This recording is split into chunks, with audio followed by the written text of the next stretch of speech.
In life, especially in the modern world, there's a lot of things that can make us feel bad. There are 6 different types of bad feelings we could experience. We could feel bad about the past. We could feel bad about what's happening in the present.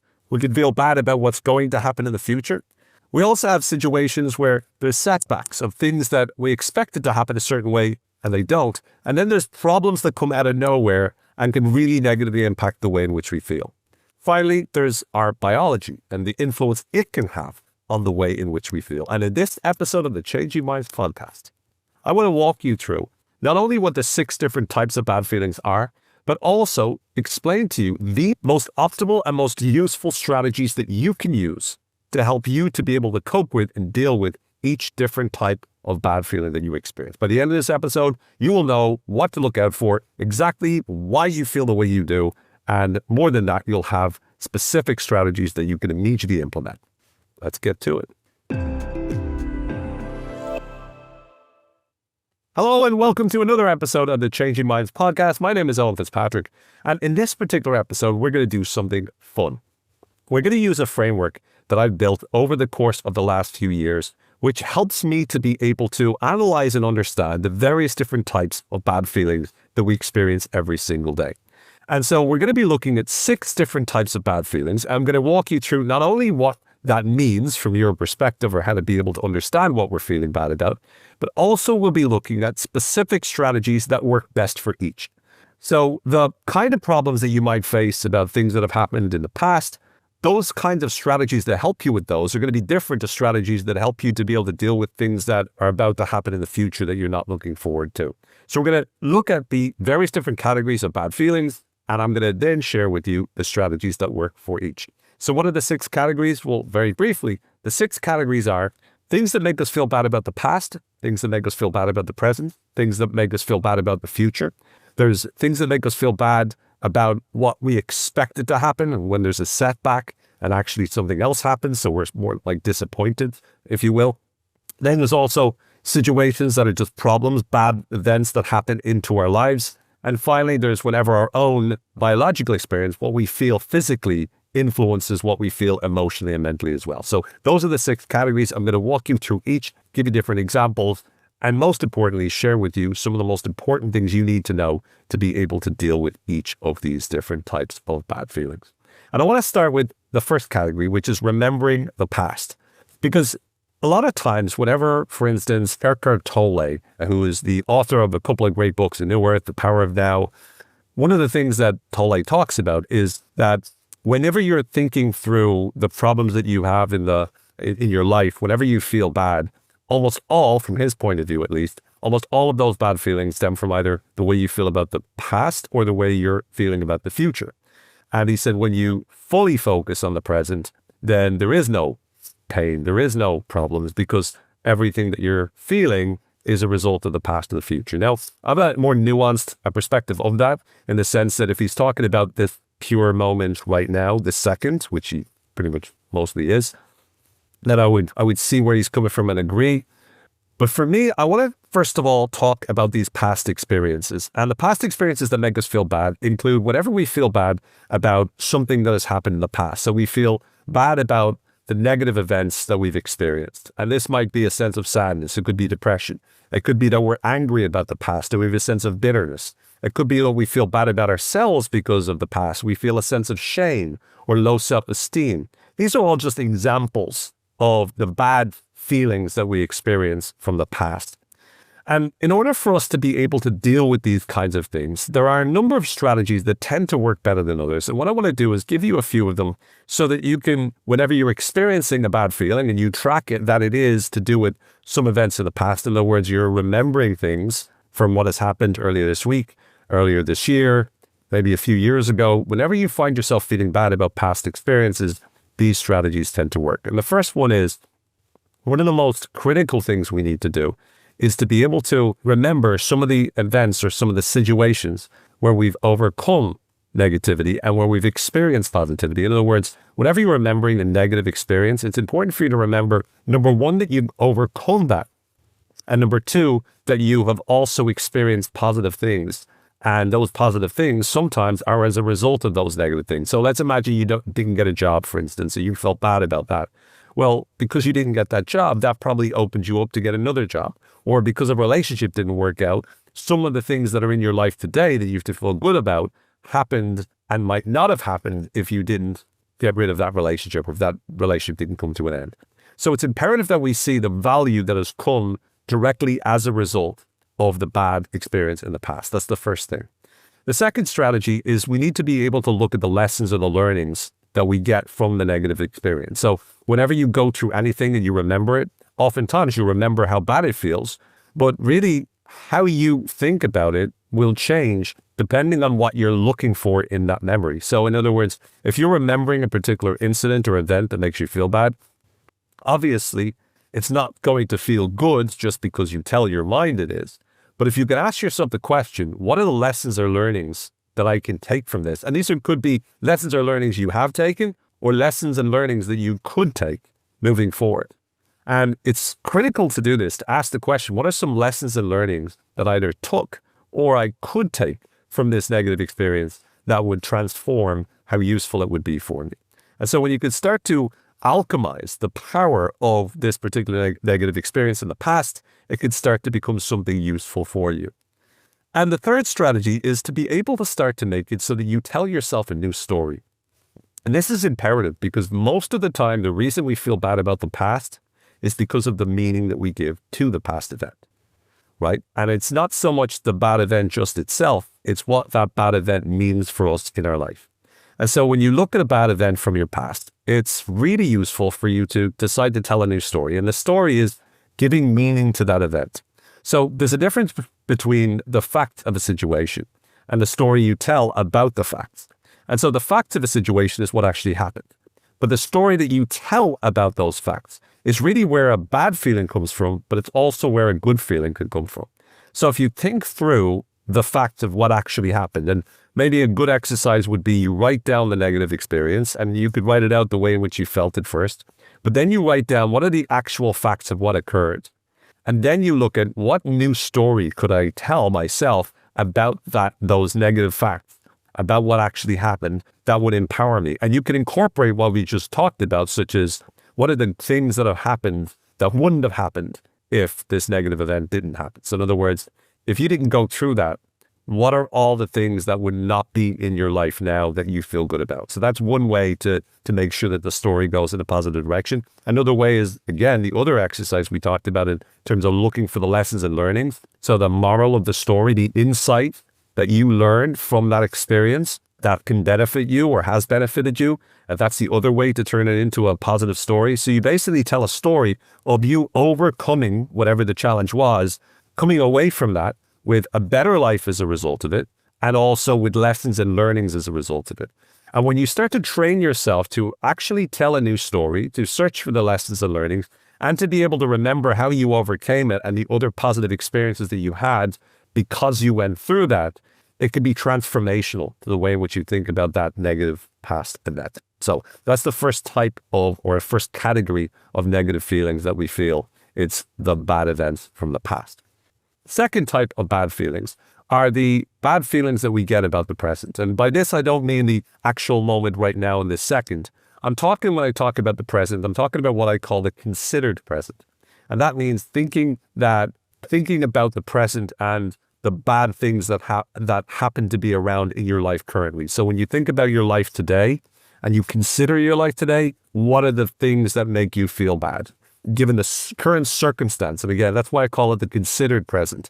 Rather than what Eckhart Tolle talks about is in terms of right now, the now. I'm talking about when you think about your life today, what are the different aspects or elements of your life that make you feel bad? And typically, the considered present has negative emotions such as stress. We feel stressed because of the demands on our time, on our energy. We have burnout, which is obviously related to this, overwhelm, when there's just too many things to deal with. We've got anger, there's things that you might be angry about in the present, people that are frustrating you, people that you're angry at. There's also fear, things that you're scared of in the moment and you're worried about. And again, these are things that are happening at the moment rather than that will happen or have happened. And so with these kind of negative emotions, these kind of considered present negative emotions, there's a number of different, again, tools or tricks of the trade that can help you with this. The first is changing perspective. And this means looking for what kind of perspective could you use. So one way to do this is to be able to use a time perspective. This means you stop and you go, okay, this negative event is happening to me right now. How will I be feeling about this a year from now? How will I be feeling about this 5 years from now? How will I be feeling about this at the end of my life? Like, will I look back at these present challenges, this considered present problem that I have? Will I be looking back at it and still feeling terrible about it? Or will it pass? Will things get better? Will it eventually come right? And when you stop and you start to look at the considered present, and you look at the problems, and you look at the pain, and you start to imagine yourself out in the future like that, it can transform things quite dramatically, and it can really help you in that context. Something else that can help is you can look at it from different points of view, from a different perspective. So you can imagine yourself being in somebody else's shoes that's overcome these things, and how they might be thinking about these experiences. So it's almost like you're imagining yourself as somebody who's been through what you're going through today, and ask yourself, how would they describe it to themselves? Like, how do they feel about that experience? Or it could be a case of someone who's in a much worse situation to you, and you imagine yourself in their shoes and what they would give if they had your problems as opposed to theirs. There's all sorts of ways you can play around with perspective, but ultimately what it's designed to do is to get you to see things differently as a result. The second thing you could do in terms of considered present problems is you could ask yourself the question, what else can I focus on? So right now in your considered present, the things that make you feel bad are the things that make you feel bad. But if you could stop and think to yourself, what are all the things that make me feel good in the present moment? What are all the things that I have to feel grateful for? You're training yourself to start to look for all the things in your considered present that are actually great. So while you might have difficulty A or difficulty B, or stressor A or stressor B, or this person is causing you problems, who are the people that are helping you? Who are the allies you have, the mentors you have, the friends you have? What are the good parts of your life? The more you start to focus on the good things, the more likely you are to be able to feel a lot better as a result. And then the final technique in the considered present problems, and to be able to deal with them, is what actions can you take? So what are the actions you can take today, right? You're dealing with all these things today. So what are the actions you can take to reduce the levels of stress? What are the actions you can take to reduce burnout? What are the actions you can take to deal with overwhelm? What are the actions you can take to be able to reduce the level of anger you feel, or the level of fear you feel? What are the things that you can do today that will help you to feel more confident, more comfortable, more capable, more able to handle whatever is in your way? So once again, to deal with the problems of the considered present, switch perspectives. What perspective can you take on? What else can you focus on instead of focusing on the negatives? And then what actions can you take to be able to solve the problems of the present? Once again, that's how to deal with the present problems. The third category is the future problems. And I call these the possible future, because once again, most of the time, the bad feelings we have about the future, it's almost like we feel bad about the future. And a lot of the time, those negative events in the future don't actually end up occurring. So the things we fear might happen, generally speaking, a lot of the time don't. And so whether they do or not is really irrelevant. What we really need to focus on is, right now we're feeling bad. If we're feeling bad about the future, what are the things we need to do to be able to change that? So the things that make you feel bad in the future include anxiety, include fear, include worry, even depression. Loneliness can fit in any of these categories. You can feel lonely because you were lonely. You can feel lonely in the present. You can feel lonely about the future. But ultimately, whenever you're thinking of the future, a large part of it is going to come down to anxiety and stress and worry and all those kind of things. Mainly because what we're doing is we're imagining the future being bad. We're imagining the problems that we might face. And as a result of that, we're cultivating the negative kind of emotions in anticipation of what might occur. And that's why these are possible future problems as well that we need to deal with. We have a few here. One is to prepare for possibilities. There's lots of different types of things that might go wrong. So we need to be able to be good at thinking through, okay, these are the kind of things that I'm worried about. What are the different possibilities? So what you do is you list out the different types of possibilities, and you start to consider, these are the things that I'm worried about. And then once you do that, you then explore other possibilities as well. So you start to write out or make a list of, these are the things I'm worried about, and these are the other possible things that can happen, right? So step one is all the things you worry about. Step two is all the things that could also happen instead of the worries. And you make a list of all of the different possibilities out there. And then the third step is you use probabilities. And so using probabilities means what you're doing is thinking through for each of those different things. So let's say you have 5 things you're worried about, and then you've got 5 different possibilities which are positive. What you do is you start to go through each worry and each other possibility, and you give it a probability of how probable do you think that's going to happen. So if you were evaluating the likelihood, if you were going to win money based upon guessing the right likelihood of something to win, what probability would you give for each? And by you doing this, just by turning it into something that you're numbering and something that you're analyzing and something that you're measuring, it transforms the way in which you think about the worries. And therefore you start to see, well, actually, a lot of the worries that you were like constantly imagining, you're spending all of this time thinking about something that has a relatively low probability of actually happening. And so what you want to do is start to train your brain to start to be more accurate in your appraisal of what's likely to happen. And the way we do that again is you think about the worries, you write them down, you then think about the other possibilities that might happen instead of what you're worried about happening, and then you give them all probability listing. The next technique is to plan for the best. So what you do is you're already preparing for the different eventualities. So you're preparing for the worries. You're thinking through, if this happens, then this, what I'm going to do with that. So you prepare for that. But then you start to explore other possibilities and you probabilize those and you start to give them a rating. And then you plan for the best. So you go, okay, imagine things do go the way I want them to. So you visualize that and you start to ask yourself, what actions would I need to take and how would I need to show up in order to make the best things happen? So again, let me just give you a quick recap. You're preparing for the possibilities. So you're going, these are all the worries that I have, and this is what I might need to do to prevent these from happening. So you're giving yourself full control over how might you prepare for the worst case scenario. Then at the same time, you're also then writing down other possibilities of all the other ways that this could work out. And you're taking your worries and you're taking the other possibilities and you're giving them all a percentage probability. You train yourself to go, oh, this is less likely to happen than I might have thought it is. And therefore, you're more likely to expect more positive things. And then we plan for the best. So we start to imagine the best case scenario and we ask ourselves, what are the actions I can take? What is it that I need to focus on? What is the way in which I need to show up for the best case scenario to unfold the way I want it to?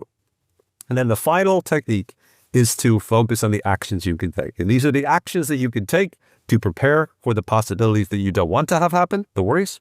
But they're also the actions you can take to optimize the likelihood of the best case scenario occurring as well. So again, this is really effective. I found it extraordinarily valuable when I've used it for my own concerns, worries, anxieties, fears about the future as well. And I'm sure that you will find that as well. So we have these first 3 different categories of problems. We got, once again, the past problems that we find ourselves facing or find ourselves worried about. We have the considered present problem, and we have the possible future worries that we have as well. The 4th category is what I call setbacks. And a setback is really when something happens, you have certain expectations, you expect something to happen in a certain way, and then you have a setback. So in other words, this is the things where we get angry because something doesn't work out the way we expect it to, or we're worried because things don't work out the way they're supposed to. And most important of all, we get disappointed. Dr. Richard Bandler, great mentor and friend of mine, co-creator of NLP, of course, he says disappointment requires adequate planning. In other words, you have to plan ahead to be disappointed.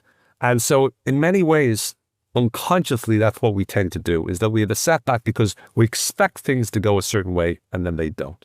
And so in order for us to be able to deal with setbacks, there's a number, again, of strategies that can be helpful. The first is to refocus on the goal we initially had. So let's imagine you're wanting something to go a certain way and something comes up. So for instance, I've got my book launch in the summer of next year. I'm very excited about it. And let's imagine a few weeks before it, some big problem happens with supply chains and it really negatively impacts my ability to achieve what I want. Right. So if that occurs, the first step is I need to refocus on the goal. So what is it that I want to particularly achieve? What is the goal that I have? And how do I need to adapt in order to be able to deal with that particular problem? So in other words, as soon as it occurs, one way that most people deal with setbacks is they start to feel disappointed. They spend a lot of time wallowing and feeling the victims of the circumstances, which they are to a degree. But inevitably that leads them to feel frustrated and angry and annoyed about the way things happened versus the way they wanted it to. Some people could even have the story they tell themselves about themselves being reinforced to go, I knew it wouldn't work out. I knew something always bad happens to me, and all that sort of malarkey. And if that happens, then they're going to reinforce in that way. Instead, what's really useful is to refocus on the goal, to be able to go, okay, what is my goal? And given the circumstances, how can I best achieve that? Now, sometimes we might need to adjust the goal. We might need to say, look, this is no longer possible, but what might be possible? So for instance, when I was doing the marathon a couple of years ago, or 2024, I had a certain time goal, and then I updated the time goal because I got a number of injuries beforehand. So my initial goal, I wasn't going to achieve because of the injuries, so I set a different goal. And I actually destroyed the different goal and I got quite close to my original goal that I think I definitely would have hit if I didn't have any injuries. But either way, I had to adapt. But it meant as soon as the bad things happened, as soon as the injuries came, I had to straight away refocus on the goal at that moment. The second element is you need to be able to take the necessary actions. And this means taking the actions that you need to take in order for you to be able to succeed. So you take the actions to be able to adapt to the circumstances you find yourself in with the problem that's knocked you down or whatnot. And once you've taken those actions, you know that you're putting yourself back in contention to achieve your goals.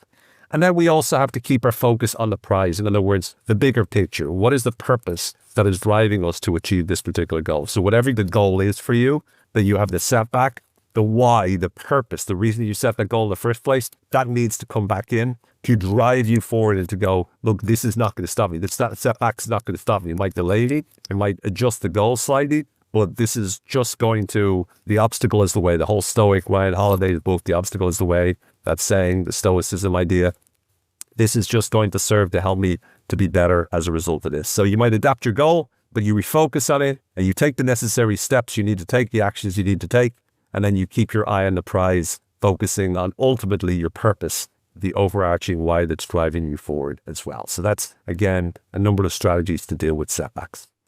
The next type of experience we have is what I just called a negative event. These are things that happen that causes pain or sadness or worry of some nature. It could be anything. It could be things that come out of the blue, health challenges, relationship challenges, work setbacks, getting fired or let go from a job, or getting into a fight with someone. It's just events that happen that aren't to do with things that you expect to happen well, like a setback.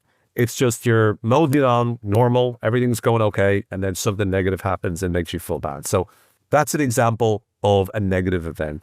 And so when you're dealing with a negative event that just comes out of the blue and just hits you, the first thing is we need to focus on, and we'll talk more about this in an upcoming episode, but we need to have what I call the agency mindset. This means focusing on what can I control here? That means full control. And that could be anything from your attitude, your mindset, what actions you take, the due diligence you show, what you prepare in terms of your own time, the time that you allocate to something, how well you prioritize. These are all things that are fully under your control. Then there's things outside of your control. Fully outside. You can't impact, you can't influence, you can't do anything about it. So you have to accept it and you have to just come to terms with it, be okay with it, right? It is what it is, as the phrase goes. And then there's the middle category. These are things you can influence. So you can increase the probability that you'll be able to successfully deal with it, but you can't guarantee that you'll be successful. And so these are things that you need to put in the influence category. So you've got things you can control, things that you can influence, and things outside of your control. And whenever you're dealing with a negative event, as soon as it hits you, the most important thing is to go, okay, so what can I control in this situation? What can I influence in this situation? And what's outside of my control? And when you experience the stuff that's outside of your control, that's going to be tough. And you don't expect yourself to be like, oh, well, that's fine. I've done this technique. I feel great. A negative event is still going to hit you. It's still going to hit you sometimes really hard. But you have to do what you can do. And whatever you can't do, you have to learn to be able to accept it. And with this, something that can help you in terms of accepting it is the second technique, which is trusting in a brighter future. And this is what I call focusing on the future present. This means you think about a time in the future where you will get through this. This too shall pass. You will eventually be the other side of this. And it might take a while. And if this is a negative event that might, last a long time or even the rest of your life, which in rare circumstances it can be, then you will get to a place where you're better than you were today. And that's what you have to have faith in, or you have to believe. So trusting in a brighter future means imagining the future that everything will eventually be okay, or at least will be better than it is today. And just by keeping your mind focused on that, that will help you to be able to cope with or deal with the negative event that's happened in the moment. And the final strategy is hunt for an empowering meaning. This is similar to when we talked about the past strategies of telling a new story to yourself. You're hunting for a meaning in the negative experience. Viktor Frankl, of course, is the best example of that. In Man's Search for Meaning, this amazing book, he talks about finding meaning in suffering and, looking for how the experience he went through could provide him with some sort of empowered meaning. And so again, you can look for the lessons, you can look for how this positively impacted your life, but hunting for an empowering meaning is really what you're looking to be able to do when it comes to dealing with negative events. While it might feel awful in the moment, how can I make this mean something wonderful for me moving forward as I move into the future as well? That's particularly important too. And the final category of bad feelings we feel is what I call mood movers. And a mood mover is something that, from your perspective, whenever you physically don't feel good in some way, that often will affect you. We talk about things like being hangry, that means angry when you're hungry, or what I call tangry, that means angry when you're tired, or tanxious, that means anxious when you're tired. And so there's lots of ways in which our physiology can influence our moods. And these are the kinds of things that if you do these regularly, they're going to optimize your physical health, which in turn will optimize how good your emotional and mental health is as well.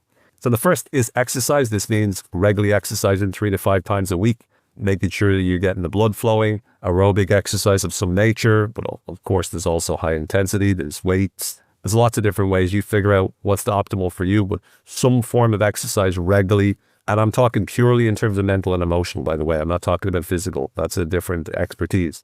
But for your mental health, your emotional health, exercise to me is critical. Exercise is what you do deliberately 3 to 5 times, sometimes 7 days a week. Movement is what you do multiple times a day. So you're not sitting down the whole time. You're getting up, you're stretching, you're moving around, you're keeping active for most of the day. That's particularly important as well. Eating healthy is obviously important for lots of reasons. Once again, the healthier you eat, the more likely your brain is going to be functioning on all cylinders. And that's also going to make you be more likely to feel good. Sleeping well as well, getting regular sleep, significant sleep, so you feel well rested in the morning and you feel that you're getting enough to be able to fire up your immune system to the best possible level. Well, this also will have positive impact on your emotional and mental health too. And finally, rest is a really good strategy. And by strategy, I simply mean when you rest, just like movement, if you move, but then you also rest, you give yourself a break, you make sure that you're chilling for certain periods right the way through your week. That's also going to benefit you. And some bonus ones is get out into nature. If you spend time in nature, that actually is really good for your mental and emotional health as well. There's a lot of research out there to suggest being in the forest, being near water is really positive for you, how you feel. Being around pets is also pretty good as well. And then be around people that make you smile. Lisa Feldman Barrett, brilliant neuroscientist, said that the best thing for your nervous system is being around another person. She also said the worst thing for your nervous system is being around another person. It really depends on the person. So be around people that make you smile, and not to mention things that make you smile. So where you put your attention, what you spend your time on will be a huge influence over the way you feel. So what is it that you're looking at when you're online? What is it that you're looking at when you turn on the TV? What is it that you spend your time occupying your mind with? Where do you spend your attention on? That's finally one of the biggest and most important influences on your mental and emotional health. So again, do a sort of what I call an attention audit on where you spend your attention as well. So there are examples of mood movers and really powerful techniques to be able to help you. So we talked about 6 different categories of bad feelings: feeling bad about the past, feeling bad about the present, feeling bad about the future, setbacks where things don't go the way you wanted them to go, negative events that just happen out of the blue, and then finally, last but not least, mood movers when your physical health affects your emotional or your mental health as well. And we offered loads of strategies to be able to help you to do them. I hope you found this useful. This is my first solo episode in a while. Let me know in the comments if you found this helpful, if you liked it, and if you've got a few ideas that will help. And if there's any other strategies that you find helpful as well, we'd love to hear from you. But for now, take care, be well. May the force be with you all, and I'll see you on the next one.